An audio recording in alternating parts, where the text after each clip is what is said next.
განვაგრძობთ რადიო ემედის პირდაპირ ეთერში მუშაობას და საუბრებს საქართველოს კათოლიკოს პატრიარქზე. სტუდიაში ჩვენ მსახიობს ტელეწამყვანს პატრიარქის ტიქაროსანს, ჩვენს კოლეგას კახა მიქიაშვილს მასმიძლობთ. კახა, გამარჯობა. მოგესალმებით. ეს რეალობაში ვართ და ყველა განიცდის, ყველასთვის რთულია და თქვენ კიდე ადამიანები, რომლებიც იმ სივრცეში იყავით შინაგანად ძალიან ხშირად და ასე შემდეგ, ახლა, როდესაც ესეთი რთული პერიოდია, დღეც და ღამეც სამების საკათედრო ტაძარში ხარ და ჩვენი კოლეგის მიერ გვიან ღამე გადაღებულ ვიდეოში გნახეთ და მაგას საუბრობდით, რომ შუაღამია იქ არის და საერთოდ ესე იგი გამთენიისას იქიდან ჩვენთან მოდიხართ ფაქტობრივად. ჩვენ რასაც უყურებთ, ხალხის ნაკადი არ წყდება და ეს კიდე უფრო მოიმატეს, მით უმეტეს პარასკევია და რეგიონიდან მოდის. თქვენ ხართ შიგნით, მესმის იქ ბევრი მომენტია, მაგრამ გარედან დანახული ერთია და შიგნიდან დანახული ხალხის ეს ნაკადი, ხალხის ეს ემოცია და გრძნობა როგორია აღქმული თქვენი მხრიდან? მოიმატა სწორად ზანეთ და განსაკუთრებით მოიმატა გუშინ პერმონაცრალ მომწერა, რომ გვიან ღამე მოვალ ხო არ აჯობებს და ყველამ ჩათვალო, რომ შეიძლება გვიან ღამე არ ყოფილიყო და დაახლოებით 2-3 საათიდან უფრო იმატა. მე გამოვედი 7-ისკენ დილას სამებიდან, რომ ელემენტარულად მოწესრიგებული ყავი, რადგან თქვენთან მოვიდოდი და 7 საათით რომ გამოვედი, კიდე სხვა ხალხი მოდიოდა. ესე იგი, გუშინ რომ მისვენები გამოსვლითაც რთულად გამოხვედით. არა, რამდენიმე 1 საათი მომინდა, ესე იგი, ბოლოს მანქანით ვიყავი და 1 საათამდე მომინდა, ტაძრიდან ჩამოსულიყავი გზამდე. ისეთი ნაკადი მოდიოდა. ეხლაც მაქვს ინფორმაცია, ცხადია ვაკონტაქტები და არ გაჩერებულა. მისვლის წუთიდან ესე იყო. თუმცა აი გუშინ დავთვალეთ ისე დაახლოებით იმით 24 საათის განმავლობაში, იმიტომ რომ მე ეგ ზრო გავთვალე, მე რო წამოვედი ახლა უკვე ალბათ დაახლოებით 30 საათია, უწყვეტად მოდის ნაკადი, აი წამი არ გაჩერებულა, ან არ შეთხელებულა და მოდიან აი საოცრება ღამის 3-4 საათზე მოყავთ ჩვილები, მოდიან ეტლებით, მოდიან უსინათლოები, ერთი მოხუცი ადამიანი მოვიდა, დილა იყო უკვე და 6 საათია გზაში ვარო, ფეხით. გუშინ მოვიდა ბიჭი, რომელიც ჩამოვიდა აფხაზეთიდან და აფხაზური მიწა ჩამოუტანა უწმინდეს, როგორც ყოფილი აფხაზეთის ეპისკოპოსი. აი მოდის ყველა და რაღაცა საოცრება გააკეთა უწმინდესმა. გაგვაერთიანა უცებ. და გაგვაერთიანა თავარი ლოცვით, იმიტომ რომ მას როცა ეკითხებოდნენ ყველაზე დიდი რაქნა. თამამდაბლობითაც ამბობდა და ალბათ ის სულიერი ხედვით ამბობდა, რომ 9-7 ლოცვა, როცა ამ დროს ერთიანდება ქვეყანა და მისი თავარი ოცნება, თავარი სურვილიაც დაისახა მან მიზნად, როცა გახდა პატრიარქი, სულ ამბობდა, რომ გაერთიანებინა ერი.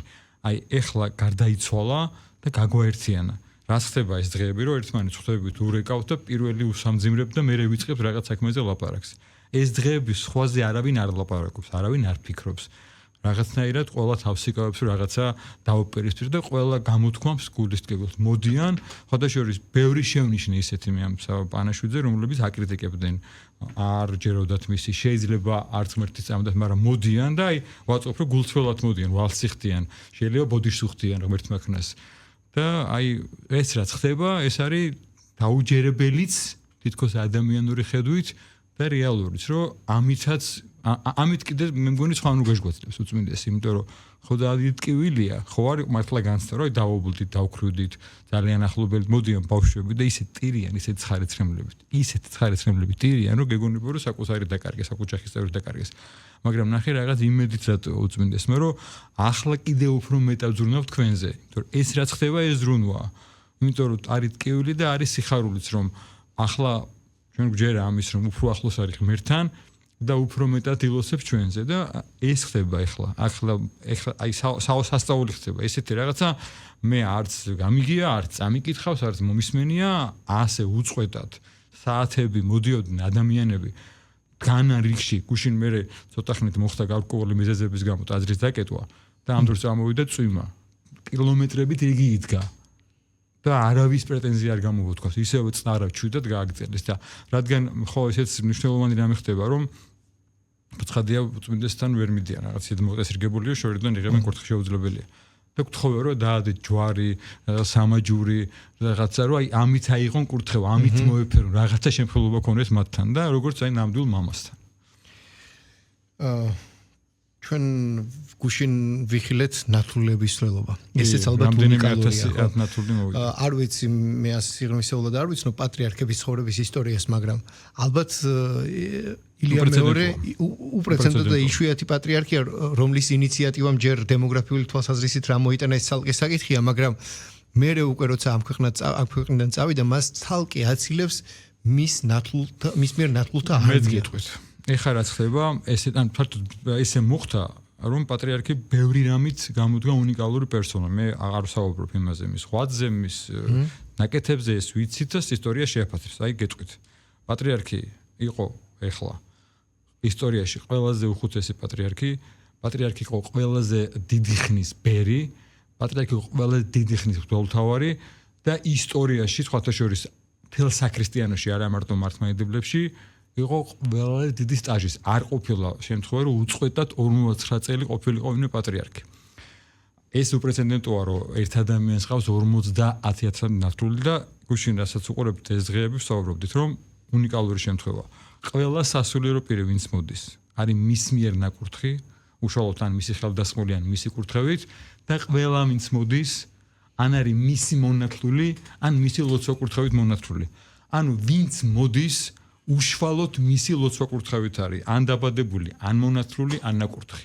და ამიტოა ეს განცდა, რომ იმიტომ კი რომ პატრიარქია და სტატუსით მამა. გასაგები, ხო? ყველას მამა.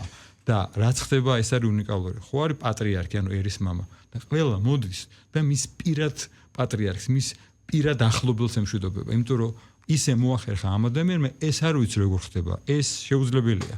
რაც პატრიარქი ხმნა, რომ ერთის მხრივ იყო რომ საქართველოს კათოლიკოს პატრიარქი და ყველა ადამიანთან, მათ შორის რომელიც შეიძლება არ უნახავს, იმ ადამიანსა გაცდა რომ მისი პირადი ურთიერთობა ჰქონდა. აი ეს გამოარჩევდა ნამდვილად პატრიარქს, რომელსაც შეეძლო უხილავი ძაფი გაება ადამიანებთან, რომელმაც მთელი ქსელი შექმნა და აბლაბუდა ამ უხილავი ძაფებისა ადამიანებთან. არა მარტო რელიგიურ ჭრილში. და შენ შემთხვევაში თუ შეგიძლია გაიხსენო პირველად როდის იგრძენია ეს ურთიერთობა? როდის ვიგრძენი და როდის გაითავისე აი ეს მასშტაბურობა? ახლა პატრიარქი ესე ვიცოდით, ხო ყველა ვიცოდით. შორიდან ვიცოდით ტელევიზიით, ახალგაზრდა რაღაცა სტუდენტი იყო. სტუდენტობის დროს დავიწყე ქაშვეთში სიარული და ძალიან უყვარდა წმინდა გიორგი და ქაშვეთი განსაკუთრებით და არტოებდა გიორგობის წირვა ლოცვას. უმოდიოდა როცა შეეძლო. და ახალი დაწყებული მქონდა მე რაღაც, აი ახალი დაწყებული მაგალითად თეატრალში დავიწყე, მე მეკის პერიოდია, მარხვები ყველა დავიწყეთ, მივედი და გიორგობას მოვიდა და რაღაცა ზეთი მცხო შემეხო და მე რომ გამოდიოდა, ეთქობა ძალიან მიაქტიური წირვიდა ხიმო, გამომხედა ესე გაიღიმა და წყალი შემასხა სახეში და თან შემოხვიდა და გაიცინა. ეს ფაქტი მახსოვს, აი მაშინ დავინახე სხვანაირი პატრიარქი და მე უკვე როცა, მაგრამ ბუმბერაზე ხა პატრიარქია და როცა მოხდის აპატრიარქოში რაღაც ესეთ ღვთისმწყალობის მოხდა დავიწყე მასთან ურთიერთობა და დილა მორიგეობდი და ძალიან ადრე დგებოდა და დილას ჩამოდიოდა ლოცულობის ანტელს რომ ჩამოვიდა უცებ მარტო აღმოჩნდა მე და პატრიარქი ვართ პირველად. აბა თქვენ მიმძანდებით რა ქვიათ რა პროფესიით ხარ უთხე მსახიობი დამიწყო მოყოლაბა იმ თეატრში რა ხდება ის რა შევა და ეს დავდიოდით მისი ხელი მეჭრია და ყვებოდით ამბებს მომიყვება სახშივისთან ყვავილებიც უგაქვთ სახში მკითხან ცხოველთ ხო და აი ესე და უცებ მივხვდი რომ პატრიარქი ხო არის პატრიარქი და არის ჩვეულებრივი ადამიანი. ოღონდ ისეთი ჩვეულებრივი და უბრალო რომ აი ვერ დაიჯე, ბევრი ვერ იჯერებს, რომ შეიძლება ესეთი უბრალო იყოს ამხელ ადამიანი. და იცით რატო ხდებოდა? ეხლა რატო ხდება? იცით ეს ამბავი მე რო ყვები, რომ ყველას აქვს განცდა რომ მისია. მისთვის თავი ღირებულება იყო ადამიანი. ადამიანი როგორ ღვთისმშობლება და სოიმბობდა, რომ აი ყველაზე დიდი სასწაული არის ადამიანი. და მან ძალიან კარგად იცოდა, რომ ეს სიბზნე ხო, წმინდა ბიბლიური, რომ ყველაფერი შეიქმნა ადამიანს, რომ ადამიანი არის ერთი ადამიანი უდრის თელ სოფლიოს. და არ ქონდა მნიშვნელობა ადამიანთან ურთიერთობაში მისთვის რომ მას რამ წამსი ქონდა იყო თუ არა მონათლული საერთოდ აი შეიძლება გაუკვირდეს მაგრამ პირად ურთიერთობებში პატრიარქი არავის არ ეკითხებოდა რომ შენ ლოცულობ თუ არა მეცად გეტყვის ასე არ გარიგებდა ის ბრძოლაში შენ მასთან ურთიერთობი და შეიძლება მართლა გელაპარაკებოდა ფრინველზე ან გელაპარაკებოდა როკ მუსიკაზე რომელიც უცად უსმენდა სხვათა შორის მაგრამ ჩვეულები რაღაცა საუბრობდა, ჩიტებს ელაპარაკებოდა ცხოველებს და ფოთლებს ისე როგორც ადამიანებს და ისინი პასუხობდნენ იმებოდა რომ ესმითო. მე ამ ყველაფრის შენ თუ არ იყავი ქვადარკინა, აი მე ამით გიჩნდებოდა შენ რომ აი თურმე როგორ უნდა დაინახო ღმერთი. მართლაც საკუთარი ცხოვრებით იყო მაგალითი და აი ამ მაგალითით და სიყვარულის არ ვიცი ეს რა ფორმაა, ადამიანური ფორმა, როგორ შეიძლება სიყვარულის ესეთი გამოვლინება და ესეთი სიყვარულის ნიჭი და უნარი. მე არ გამიგია, მე არ მინახავს ესეთი. ან რაღაცა ერთ ინტერვიუში ვთქვი რომ შეიძლება აი მხატვრულ ლიტერატურულ რაღაც პერსონაჟებში რომ ძალიან გვინდა რომ შევამკოთ. ხო, ან აი ბიბლიური და წმინდა ადამიანებზე გამიგია. აი სიყვარული იყო მთავარი მისთვის და მე ამ სიყვარულის ნაყოფები იყო ის, რასაც ჩვენ მისგან ვხედავთ, ხო, მობიერება, სათნოება, შემწყნარებლობა, მოწყალება, რო შეეძლო, რომ აი ბავშვივით ეტირა რაღაც პატარა რაღაცაზე. აი გული აჩუყებოდა, ვიღაცას რაღაცა ეთქვა, ან გაიგო და ექვითინა ცხარეცრემლებით, აი რაღაცა საოცარი უნარი ქონდა ამის და ზრუნვა სულ პარალელურად ზრუნვა სულ, აი იმისა, რომ როგორ ეკლესიის მართვა წარმოვიდგინე, ამდენ ამაზე უნდა იფიქრო.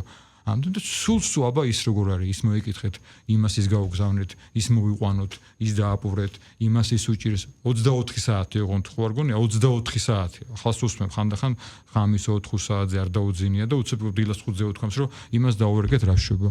აი ეს სულ ზრუნვა, სულ და მეცაც გეტყვი ძალიან ხშირად ზრუნვა მათზე, ვინც მის მიმართ იყო მტრულად განწყობილი. და ისიც გავიგე ხა არ დავასახელებ ვიზზე, გარდაცვალებამ ცოტა ადრე უთქვამს რომ ერთ-ერთ მის ყველაზე დიდ მაკრიტიკებელს მოიკითხეთ როგორ არის დაუვერგეთ რამე ხო არ ჭირდება. ანუ სულთან სუზრუნავდა იმაზე რომ აი რა შეიძლება, იმიტომ რომ ჩვენ საზღვრავთ მიწიერად და ის საზღვრავდა სხვა თვალით და სხვა ხედვით ფიქრობდა ყოველთვის და მისი საზომი და მისი ეს რაღაც ასპარეზი სხვა რამე იყო. აი ეს არის ალბათ კახა ყველაზე მნიშვნელოვანი რომ ჩვენი საზომი გქონდა რომელიც ჩარჩოში ზის რაღაც მიწიერების და იმას ჩარჩოს გარეშე მაგრამ მიუხედავად ამისა არავისთან ურთიერთობაში ის არავის არ გზნობინებდა და არავისთან აი მოხილავ ბარიერს არ შექმნიდა იმის გამო რომ მე სხვა მასშტაბში ვარ შენ სხვა აბსოლუტურად ზუსტად ეგრე იყო კარგი რამე თქვი და თქვი მე ეს გუშინო ცოტა საშიში იყო ეს რომ მე შეიძლება შენ დაგრღვეოდა იმიტომ რომ ვერასდროს ვერ იგზნობდი რომ მე ვარ პატრიარქი და შეჩვევის და შეთამამების კუთხით ხო? ხო, რთული იყო და ძალიან საშიშია, ხო, იმიტომ რომ ეს უკვე შინაგანი დელიკატურობის მომენტია. ხო, მაგრამ ახლა საშიში ერთი ხრო ჯერ არაეთიკურია და უკულტურობაა მხელ ადამიანს და მე პატრიარქის სტატუსი თვითონ ეს ძალიან ისეთი ანდი სტატუსია. აი გუშინ გავიხსენე ერთი მოძღვარი ამბობდა მისი ერთ-ერთი პირველი მორჩილი რომ პატრიარქი ერთ ცეცხლივითო მივახლოვდები, დაიწვევი, მოშორდები, გაიყინები. ხო, გუშინ გისმინე. ხო, და ძალიან სწორი იყო, მაგრამ ისეთი უბრალო იყო. ისეთი ჩვეულებრივი იყო და ისე არასდროს არ გაიზრნობინებდა, რომ ხა მე ვარ პატრიარქი და პატრიარქი კაც შეიძლება არ მცხოვლისთვის, მეზობისთვის, ბავშვისთვის, მორჩილის ეკითხა რაღაცაზე აზრი. ეს თვისება ქონა გენიალური. რაღაც თუ მნიშვნელოვანი იყო, თქვა, ან გადასაწყვეტი, ან რაღაცა თემას ყველას ეკითხებოდა აზრს.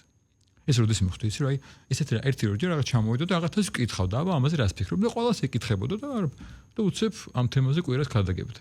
ანუ მოისმენდა ყველას აზრს, გაიგებდა აზრს, იკითხავდა. მე მომზადებდა. აი რამეს თუ კითხავდი მნიშვნელოვანს. გეტყო და მოვიფიქრებ. იმ წუთში არ გიპასუხებდა. ან დაფიქრდებოდა. ანუ და მისი მოსმენის ნიჭი და უნარი, რა დღეს როგორ გჭირდება, აი როგორ შეიძლება რომ ესე ესმინა. და მას ახასიათებდა ერთი რამ. ძალიან უყვარდა ურთიერთობა, ხალხთან ურთიერთობა. აი ყველაზე მეტად არ უყვარდა თუ სიმშვიდე იყო, არავინ არ ყავდა სტუმრები და ამ ხალხთან ურთიერთობაში როგორი დაღლით არ უნდა ყოფილიყო, ხანდახან 2-3 საათამდე შეიძლება სტუმარი არ გაეშვა, მაგრამ პარალელურად უყვარდა მას სიჩუმე. ოღონდ სხვანაირი სიჩუმე. აზრიანი. ბევრია გუშინ უსმენდი ბატონ რობერტ სტურვას რომ რაღაცაზე მივედიო და მიბარაო. და 5 წუთი ვილაპარაკე და 50 წუთი ვისხედი ჩუმათო. და ეს სიჩუმე ჩემთვის იყო ყველაზე მეტყველი სიჩუმეო. და ეს ბევრს ვთქვამს რომ შეიძლება ჩუმად ისხედი ის იჯექი მასთან. თუმცა ეს სიჩუმე ერთი სიტყვა გერჩივნა 3 საათიან საუბარს ვინმესთან. ეს იყო აზრობრივი სიჩუმე. ან დუმილით, ან პაუზით ნათქვამენ, ერთს გეტყოდა და ჯობდა რაღაცა პოემას ან რაღაცა 3 საათიან ტექსტებს. აი არ ვიცი რა, აი რა ფენომენი იყო, არ ვიცი. ჯერ არ ვიცით. მე მგონია რომ ჯერ არ კი, ეს მომენტი არის, მაგას ვამბობ, რომ ერთია ჩვენ ახლა, რასაც თვალი მივაჩვიეთ, ყური მივაჩვიეთ და ამ აღქმაში ვართ და რაღაც პერიოდის მერე ის ანალიზის შესაძლებლობა კიდევ უფრო გაიზრდება და ისტორია ხო საერთოდ თავისას იტყვის, მაგრამ თუნდაც ჩვენი თაობა, რომელიც ამ ყველაფერს მოესწრო, რაღაც პერიოდულობის მერე კიდევ უფრო სხვანაირად გადააფასებს და აღიქვამს ალბათ ამ ყველაფერს. პატრიარქმა გასაგებია რატომაც განმარტებაც იყო, რატომ გადაწყვიტა რომ დაგრძალავენ სიონის საკათედრო ტაძარში და როგორც კი გავიგე ტაძრის რა ნაწილში ეს მოხდა ყურში რომ იმ მხარეს საერთოდ ნინოს ჯვარია. ნინოს ჯვარია და ივერიის ღვთისმშობლის სასი, რომელიც თავისი სურვილით ჩამოაბრძანეს. და ახლა მისი დაკრძალვა, მისი გასვენების ეს ცერემონიალი მიმდინარეობს სამების საკათედრო ტაძარში.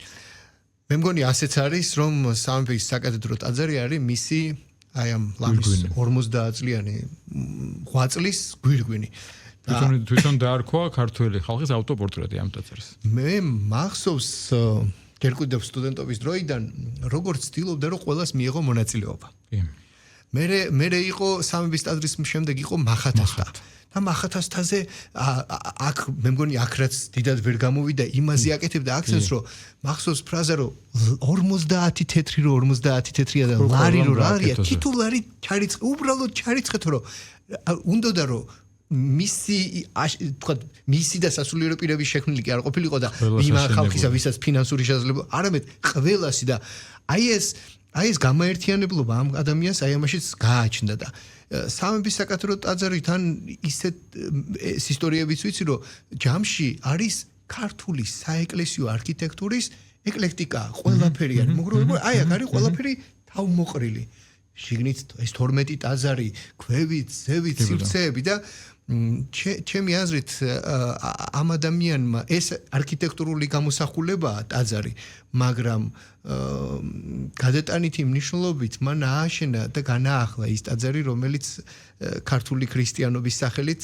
წითელ ეპოქაში მივიწყებას იყო მიცემული და რა მდგომარეობაში კითხვა მიმყავს საით შენი აზრით პატრიარქის აი თული ცხოვრება რომელსაც ნუ ეს კიდე ცალკე საგანია განხილვისა რა როგორ რა სირთულები იყო რამდენად იქნება თანამედროვე რეალობაში მოგეხსენება რომ თქვა მართლმადიდებელი ეკლესია კიდე სხვა კანონიკით გამოირჩევა ქრისტიანულ სამყაროში ხო და ბევრი რამე თანამედროვე მით უმეტეს ტექნოგენურ ეპოქაში რთულად ახსაქმელია რიგითი ადამიანისთვის რომელიც არ იცნობს იმათვისაც ვინც რაღაც დოზით იცნობს 90-იანი წლების პერიოდში გასაგებია ჰაერივით ჟანგბადი ჭირდებოდა ხალხს და ეს მომენტიც იყო რომ ეკლესიისკენ მოbrunდა მაგრამ მე ხარისხი ვინ როგორი ქრისტიანია მე ამაზე არ ვსაუბრობ მაგრამ ტაძრების სივრცეს შესაძლებლობა გაჩნდა თუმცა ციფრულმა შესაძლებლობამ რაღაცა კონკურენციას ვერ ვიტყვი მაგრამ ადამიანის გადართვის კიდე ცალკე შესაძლებლობები გააჩნდა ყურადღების გაფანტვის და ასე შემდეგ მოკლედ პატრიარქის ფაქტორი მის სიცოცხლეში იყო ძალიან ბევრი მიმართულებით ჩვენი საზოგადოების მნიშვნელოვანი და თანამედროვე ადამიანისთვის რამდენად იქნება ისეთი ტიპის ეფექტიანი ეს ისტორია რომ სხვანაირად მოახერხონ არსებული შესაძლებლობების ფონზე საეკლესიო სულიერი სიღრმეების აღმოჩენა საკუთარ თავში ცოტა აბსტრაქტულად დავსი კითხვა მაგრამ დღეს რაღაცა ისეთი სიჭრელეა ამ სიჭრელეში რამდენად იპოვიან ამ ნათელს ესე კითხი და ეს პრობლემა ზოგადად დგას მთელ სამყაროში თანამედროვეობასთან ერთად მაგრამ აი რაც ბოლო 2-3 დღე ხდება ჩვენს ქვეყანაში მე მგონი ეს სხვა იმეც აჩენს ჩვენთან და ამას ხედავს მთელი სოფლიო და კიდე მეორე და მთავარი ესაც დავიწყე რომ აქ თუ ესე ზრუნავდა და ესე შეკურა. ეხლა იქ სადაც უფრო ახლოს არის ღმერთთან, იქიდან ხო უფრო შეგვეწევა და მე მგონია რომ მაინც იქნება ყოველთვის საჭიროება ამის ეკლესიის სულიერების მოთხოვნილება. მესმის რომ კი პატრიარქის ავტორიტეტი სხვა მასშტაბი იყო, რომ პატრიარქის ძალა კიდე სხვა იყო. ესეც მესმის რომ ძალიან ბევრი შეიძლება ამიტომ მოდიოდა, ხო? მაგრამ მაინც გონია რომ ეს იქნება ესე და მაინც იქნება აზრი და მაინც მნიშვნელოვანი გზა იქნება, იმიტომ რომ ქართველში ესე მოხდა ისტორიულად რაღაცა ესე შეგვიყვარა ღმერთმა, შეგვიყვარა ღვთისმშობელმა, რომ აი პირველი საუკუნიდან ესე მოვდივარ და ქართველში რაღაც გენეტიკური კოდი დევს, აი რო იბადება, უკვე ან ქრისტიანია, უკვე და სულ რო შეიძლება არ დადეს ვერ რაღაც ეკლესიებს ვერ იცავს მარხვას, მაინც სხვა დამოკიდებულება აქვს, შეიძლება არ, მაგრამ მინიმუმ რიდი აქვს, მოწიწება აქვს, ფიქრობ ეს სხვანაირად ეს ქართველში ეს რაღაც აუხსნელი ფენომენია, ხო, რაღაც თითქოს ქართველი და ქრისტიანი ერთ და იგივეა თითქოს რაღაც ესეთი უცნაურობებია, ხო? მადლობა ღმერთს უცნაურობა ისე ბრჭყალებში. ამიტომ მე მაინც გონია რომ ამ კუთხით მიუხედავად იმ სირთულეებისა, რაც გვიდგას ან პერსპექტივაში ჩანს, ამ გამოწვევებს რაც ისაუბრე და გააკეთე აქცენტი და პარალელი გააკეთე, მე მაინც გონია რომ მეტნაკლებად ჩვენ კიდე უფრო ნორმალურად გვაქვს საქმე და მე მინდა მჯეროდეს რომ ესეც იყოს და პატრიარქის სურვილიც ეს რაც იყო, აი რაც შეწირა ცხოვრება, ის შეწირა ხალხის გაერთიანებაში, ხალხის გაეკლესიურობაში.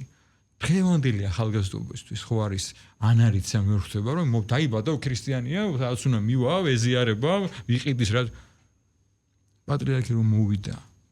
ლოცვა არ იცოდა ხალხი. მამაო ჩვენ ყובה ხალხი რომ გვასწავლიდა რა როგორ უნდა და ხელით უწერდა.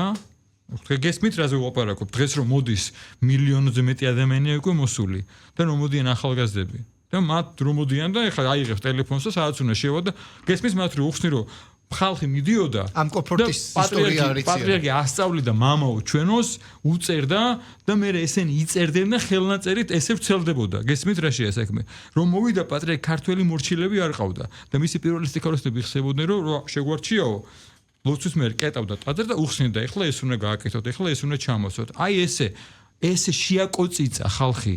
წარმოგიდგენთ მოყავდა ეუბნებოდა რომ აი მამაო ჩვენოს მე უნდა თქვა ეს ამის მე არის ამინ შენ ამ დროს უნდა დაიჭიროს გესმით რა სწავლობ რა პატრიარქის სასწავლებელი საერთოდ არ არის წესით არა ხო და რა მინდა თქვა რომ ეს რო დაიწყო 5 6 და 10 კაცით დღეს მოდის რამდენიმე მილიონი ვინც უკვე იცის და მადლობა გესმით რაზეა საუბარი თქვენ ეს რატო ეპოქალურს რო ვიძახით ეპოქო ვიძახით ხშირად მაგრამ ეპოქალურობას აი მერის მამას ხო საქმეები სტატუსი ხო არ არის მარტო თავისთავად პატრიარქის სტატუსი საპატივცემულოა როგორც ღვთის სტატუსი მაგრამ პატრიარქმა მისი პირადი მაგალითი შექმნა ეს ავტორიტეტი რაც ჩვენ რამდენი რამე არ ვიცით რამდენი რამეს გავიგებთ რამდენი რამე მე აღმოჩნდება როგორც ხდება ხოლმე დიდი ადამიანების ცხოვრებაში ხო რატო უწოდებენ ერის მამას რა თავარი ესქნა რომ დაბნეული ხალხი ეკლესიას დავიწყებული ხალხი მოიყვანა და მაშინდელი ვინც არის კიდე შემორჩენილი მეცნიერები კულტურის სფეროს ისტორიკოსები ხსენებდნენ რომ ეს აწყობდა ხუჩაბათობებს ორშაბათს ბავშვები მოყავდა ხუჩაბათს ხდებოდა ინტელიგენციას და რომ მივდიოდითო უცებ გადაუხვევ ერთი მღვდელი ხსენებს რა მღვდელი თავარია დღეს რომ ჩემი ჯგუფელი მეუბნება რომ ახალი პატრიარქი მოვიდაო რა და იცი რა მოხდაო მივედიო და გავიგეო რას ლაპარაკობსო მე გავიგეო რას ლაპარაკობს და რომ მივედიო მე ვეღარ მოვწყვიო მინდოდა რომ სულ მესმინაო აი მაშინდელები ყვებიან რომ აი რომ მივედით და ვეღარ მოვწყვით და ესე თითო ხალხით მოაკოწიცა და შეკრა და ეს რაც შეკრა და მიურცხნა თავი აი ეწამ ამისთვის გადადო თავი ამისთვის ღმერთმა არქნეს რომ ეს დაიშალოს და ღმერთმა არქნეს რომ ეს მოხდეს და პირიქით გავახაროთ და გასაგებია რომ ფიზიკურად ცოცხალი აღარ არის და ძალიან რთულია როცა მის შვიდხმას ვერ მოვისმენთ მის რაღაცა ამ ღვთაებრივ ხანდახან ვერ გეგონებოდა რომ ღრუბელი ქონდა ეს ხელი თუ ფაფუკი აღარ ემთხვევი მის ამ ვერ ძალიან რთულია როცა აი საპატრიარქოსთან უკვე რო გავილი სიცივეა მაგრამ ჩვენ გვჭამს იმის რომ ღმერთთან არის და რა თქმა უნდა ის კიდე ბევრჯერ ცოცხლად ვიგრძნობთ ეხლა რაც ხდება ეხლა მეტი სასწაული აი სასწაულზე რო ლაპარაკობთ აი სასწაული ჩვენ გონია რომ სასწაული საგაიხსნება და მეტი სასწაული რაც ეხლა ხდება რა უნდა იყოს სოფლიოში გადახედეთ რეები იწერება შეხედეთ სოფლიო ლიდერების ტექსტებს რა ესწერენ მე ეს ვიცი მე როცა ხშირად მიწევს მოგზაურობა და რო ვიტყვი ქართველი ვარ პილიგრიმობ და აი ბათონზე ვარ მომსწრე რომ ხუთესმა ბერმა დაიჩოქა და გადაეცი ჩემგან ხოთო დამწმინდანი რეებს წერენ ნახეთ სოფლიო ლიდერები სოფლიო ხალხი რაც მოხდა ჩვენი ძმები მუსლიმებმა რა თქნეს ეს არ არის საოცრება მათთვის თავისი რაც არის გადადეს და ჩვენ და როგორ ერთ უთქვა ესეთ ფრაზა მომეწონა მუსლიმი რო იზაქს რომ ჩვენი პატრიარქი გარდაიცვალა და ჩვენ გადავდეთ ყველაფერი აი ეს არის საოცრება აი სა მონსტერად კაბალიის შემთხვევა, შერონ სტოუნის შემთხვევა, და ჩამოდიოდნენ და აი გადიტიროდნენ და რო კითხვა რა ტირი ვერ გეტყოდნენ. მაგრამ ხდებოდნენ რომ აი რა მოხდა, რა ხდება. აი ეს გააჩნდა ამ ადამიანს. ოღონდ თვითონ რა თქმა უნდა იძახთო რომ არა მე არაფერიც მინდა მე არაფერს. აი რომ ათეულობით შემთხვევა ვიცი რომ მართლა დაულოცია და განკურნებულა, კახკავსაწყობა, მე ვარ მომსწრე, ბევრი მიმიყვანია შვილი არ ყავდა ეყოლა და მე შეიძახდა. კაცო, ეგ რო შემეულო ჩემთავს განკურნავდი, მე თვითონ ავათავა რა მაბრალებთ ისი განკურნება შემიძლია. უბრალო, მაგრამ ეს ესეც ხო, ანუ იმით ხარ, დიდი უბრალო რო ხარ, იმიტომ რომ თუ იძახი რომ მე ვარ მაგარი, აღარ ხარ დიდი. ეს იყო მისი თავარი ამბავი, რომ იყო ესეთი მასშტაბის და იყო შენზე უბრალო. და აი ხდებოდი რომ რა როგორ ხდება კაცო ეს ხაზე ხო არა საუბარი რაც რო ახლოს გაიცნობდი და მონუსხული იყავი მისი ამ უბრალოებით კაცთმოყვარებით და სიდიადით რომელიც არ იყო აქაური აი ეს დღეები ვინც კი საუბრობს და პატრიარქის ხსენებს ყველა საოცარ ისტორიას იხსენებს ყველა თავისი პრიზმიდან ხედავს და ამ თავისას გვიზიარებს და იმ ჭრილში არის ეს საუბრები მაგრამ ყველასთან ვიჭერ ერთ და იგივე მთავარ გზავნილს, რომ პატრიარქის უბრალოება, უშუალობა და არანაირი ხაზგასმა მისი შესაძლებლობებისა. ნამდვილად. და ფიქრობ, სხვა ყველაფერთან ერთად ახლა ამ დღეების განმავლობაში რამდენი უსმენს თან ჩვენ ეპოქაში ახლა პატივმოყვარეობა და მე შემიძლია და ამ შემდეგ გვაქვს რა, გჭირს. თუნდაც ამაზე დაფიქრებისთვის ეს ფრაზები და ამ ისტორიის გახსენება, რომელიც გაგრძელდება, ესეც ერთგვარი გამოძახილია მისი ცხოვრებაშივე, ცხოვრების წესით მაგალითად ქცევა, ამ ქვეყნად არ იქნება, მაგრამ მისი მაგალითი ცხოვრებისა მერეც იქნება გავლენის. აუცილებლად. და ხო, ეს იყო პატრიარქი, რომელიც ყოველთვის იყო ყველასი. ყოველთვის ყველასი და დარჩება ყოველთვის ყველასი. ძალიან სახალხო პატრიარქი იყო. ჩვენ ამასაც შეგვაჩვია პატრიარქმა რომ ძალიან სახალხო იყო და ვისაც უნახავს თან უწევს უცხოეთში მოგზაურობა განსაკუთრებით პილიგრიმულად იქ ეპისკოპოსები ხვდებიან ისეთ პატრიარქებს თქვენ რა შეხვდით და დაგლოცა და ელაპარაკე ეს რაღაცებს რო ხსნით ხოლმე უნახავთ აქ ვერ ჯერებენ რომ შეიძლება რიგითი ადამიანი ვიდეო და მასთან ვერ ჯერებენ მე ვარ ამის მომსწრე რომ უცებ სამებიდან რომ გამოდიდა და დაუნახია მათ ხოვარი ჩაუსვია მანქანაში წაუყვანე და უჭამია მასთან ერთად და მე გაუცილებია ყაზბეგში ვიყავ ხდები ამ ისტორიას საფულში ძალიან უყვარდა ქსიარული და ტურისტები ვიყდნენ ტურისტები ახლა ვერ მოხდნენ ივლისში სიცივე იქნებოდა და მოდის ორი და ეზოში ვხედავ და ხო აჩხოთში ვიყავ გადმოდიო და მოდის და რაღაც პატრიარქი გაიგეს რაღაცა და გაიხადა თავის მოსაცმელი ცივაო და მიეც მოაცვეს ამ გოგო იყო. შოქში ჩავარდა ვერ მოხდა რა მოხდა. ალბათ დღემდე შოქში არ ვახვდი. აი ეს შეიძლება მატერიალი ხო გაიხადა, მოეხსნა, მოეცა. ხო იცი რა, აი საოცრებას გეტყვით როგორი ბავშვური და სუფთა იყო. აი დაუშვათ მიდიოდი უკვე ზამთრის პირი იყო. აი არ ეხა სასაწყოებით, აი მიხვდებით როგორი იყო. პატრიარქი სად იყო, აზროვნებით რა გული ქონდა. აი სიტყვაზე მივხვდები და ცოტა აცივდა რა პირობითად შემოდგომა და გაცვია თხლად. იმას კი არ ჩათვლიდა რომ თხლად გაცვია და მოდაშია. იტყობა არა აქვს და მოგცემდა გაიხდი და მიეცით. მართლა გეუბნებ, წარმოგიდგენი ესად იყო. ანუ და სულ ფიქრ აი შეიძლება მართლა არ არსებობდა, იქ გულს ამოიღებ და მოგცემდა. იმიტომ რომ გიждდებოდა ადამიანს და არ მოუდგენლად უყურდა თავის ქვეყანა. თუ მიდიოდა სადმე უცხოეთში ვერძლებდა და უამრავჯერ აი სიტყვაზე მიდოდა 10 დღე და 3 დღეს წავიდით სახლში და ბილეთი გადმოვიდა და წამოსვლა ვერძლებდა და ჩამოდიოდა იძახდა რომ ჩვენერი ქვეყანა არსად არ არსებობს. აი ძალიან უყვარდა ქვეყანა და ძალიან უყვარდა ჩვენი ხალხი და ზოგადად სუგანისტი და სხვების წასვლას და ყოველს ჩამოსვლასაც ხო ძალიან უყვარდა. ასხივებდა აი ამას. არ ვიცი აი როგორია ხო იცი რა უნდა ილაპარაკო იწყებ რაღაცას იწყებ და მე არ ყოფნის მე ის და ვერც ამოწურავ თან არიცი რა თქვა აი ეგეთი იყო რა აი ეგეთი იყო პატრიარქი რომ შეგიძლია რომ ილაპარაკო ორი კვირა და თან ფიქრობდა რომ რამე რა ვთქვა მე პატრიარქს აი ეს იყო უდიდესი და იყო უმარტივე უბრალოესი აი ესეთი რაღაცა საოცრება მადლობა კახა რითიც დავიწყეთ საუბარი ხალხის ნაკადი არ წყდება თქვით და თქვენც მთელი ღამე იქ იყავით და მადლობა კიდევ ერთხელ მოახერხეთ მოხვედით და ის რაც დღეს ხდება და რაც გაგრძელდება კვირამდე ალბათ ეს არის მინიმალური რაც შეუძლია ადამიანებს მას მადლობა უთხრან ვიღაცა ბოდიში უთხრას პატივი მიაგონ, გამოხატონ პატივისცემა, არ ვიცი. ყველაზე მეტად ეს გაუხარდება. აი მე ზუსტად ვიცი, რომ ჩვენ შეიძლება ვიღაც დავინახოთ, ეგ თქვა რომ ამას რა უნდა, აი ყველაზე მეტად გაუხარდება პატრიარქს თუ ვინმე მივა და იმიტომ რომ ბოდიში მოუხატა პატრიარქს. ეგ არ უნდა, რომ აი მივიდა, გადალახა თავის იმან ეკო და არა ის რომ ყველაზე მეტად და ღმერთმა ქნას ესე იყოს, იმიტომ რომ არავის არ ეგონს პატრიარქი წავიდა და აღარ არის ჩვენი პირიქით უფრო იზრდება. აი მისი მამობრიობა აწინახეთ თქვენ. აი დაიმახსოვრეთ ჩემი სიტყვა ამ ეთერში. ნახეთ რამდენიმე დღეში თუ ეშთა წლებში მისი ზრუნვა კიდე რა მასშტაბის იქნება. და ეს არის მინიმალური რაც ახლა ჩვენ ფიზიკურად და ადამიანებს შეუძლიათ გააკეთონ მისთვის პატივის მისაგებად იქ მისვლა და ამ წვიმაში ფოტო ვნახეთ ერთ შემოსვლამდე კოლგებით არის კოლგიანი ადამიანებით არის გადავსებული სამების ეზო და ეს მინიმალური და მაქსიმალური ალბათ ის იქნება რომ თუნდაც მინიმალური გავიაზროთ და გავიმეოროთ იმ ცხოვრების წესიდან, რასაც პატრიარქი სთავაზობდა ყველას. რა მაგალითიც მოგწევ. მადლობა დიდი. მადლობა სტუმრობისთვის კიდევ ერთხელ. კახა მიქიაშვილი იყო ჩვენი სტუმარი, ჩვენი კოლეგა და დროებით.